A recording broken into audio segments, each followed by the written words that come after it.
Look at this woman. She is not looking at you. She doesn't intend to. That refusal, that absolute aristocratic indifference to your presence, is what nearly destroyed 2 lives and set an entire city on fire in 1884. The painting is called Madame X. The artist was a young American named John Singer Sargent, and within days of its public debut, it triggered one of the most vicious reactions in the history of Western art, not because of what it revealed, but because of what it dared to say. Her name was Virginie Amélie Avegno, born in Louisiana to a Creole family that had everything: land, status, money. Then her father died in the Civil War, and her mother borrowed everything she could just to keep the family alive. So her mother did what desperate, ambitious mothers have always done. She moved to Paris. She brought her daughter with her, and she had a plan. Virginie would be married, advantageously, permanently, to someone who could give them what the war had taken. By the time Virginie became Madame Gautreau, wife of a wealthy Parisian banker twice her age, she had already begun transforming herself into something Paris had never quite encountered, a woman who approached her own beauty as a calculated instrument. She dusted her skin with lavender powder until it reached an almost supernatural shade of white. She dressed in the darkest, most architectural gowns she could find. She designed herself, deliberately, methodically, to be the most unforgettable person in any room she entered. And it worked. The socialite Edward Simmons wrote that he could not help stalking her as one does a deer. Poets dedicated sonnets to her. Painters begged to capture her. She had achieved the near impossible. She was famous in Paris. But she still hadn't reached the very top of that society. And there was a young painter watching from across the room who hadn't either. John Singer Sargent was 26 years old and burning with a specific kind of ambition, the kind that makes you willing to gamble everything on a single moment. He had a theory. If he could paint Virginie Gautreau, not flatteringly, not safely, but truly, the portrait would be so electrically commanding that it would make both of them impossible to ignore. He approached her. She eventually agreed. And for months, across long and exhausting sessions, Sargent worked on a painting he believed would define his career. He had no idea it would chase him out of France forever. But before we get to the catastrophe, let me show you what Sargent actually built inside this canvas. Because almost everyone who has seen Madame X has missed the most calculated element of the whole composition. Look at her skin. It is not simply pale. That shade, luminous, almost cold, was something Virginie maintained through cosmetic powders she applied daily. Sargent kept it. He amplified it.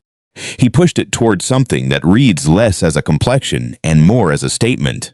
Now look only at her ear. It is pink, warm, unmistakably human. That one detail is deliberate. Sargent left it bare of powder on purpose, a single flash of the real woman beneath the constructed image.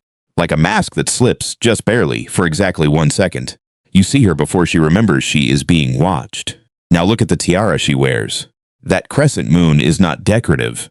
It is a direct reference to Diana, the Roman goddess of the hunt, the one who cannot be caught, the one who cannot be possessed, and her pose, her body faces you fully.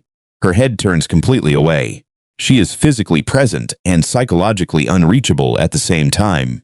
Sargent stripped the canvas of everything non-essential, no elaborate background, no flattering softness, no symbolic objects to distract the eye. Just a woman in a black dress who has decided the viewer is not worth acknowledging. In 1884, this was not read as elegance. It was read as a threat.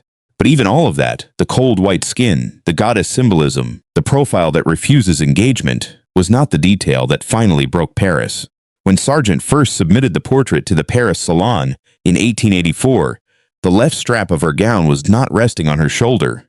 It had slipped 1 inch, maybe less, just barely below where decency was understood to begin. That single inch brought the entire machine of Parisian society crashing down on both of them. Witnesses described crowds gathering in front of the painting and exchanging every known obscenity. Critics did not question Sargent's technical skill. They attacked her character and his judgment simultaneously. One reviewer from the Times of London wrote that the pose of the figure is absurd and the coloring atrocious. He described what you see here, a woman standing in a room, as a caricature. Paris, a city that had already accepted paintings of fully naked women for centuries, could not accept one fallen dress strap on a married woman. Because the strap was never really about the strap. The strap was only the excuse. What Paris could not tolerate was everything else. A woman who displayed confidence without permission, who refused to smile, who looked away from the viewer as though she found him profoundly uninteresting.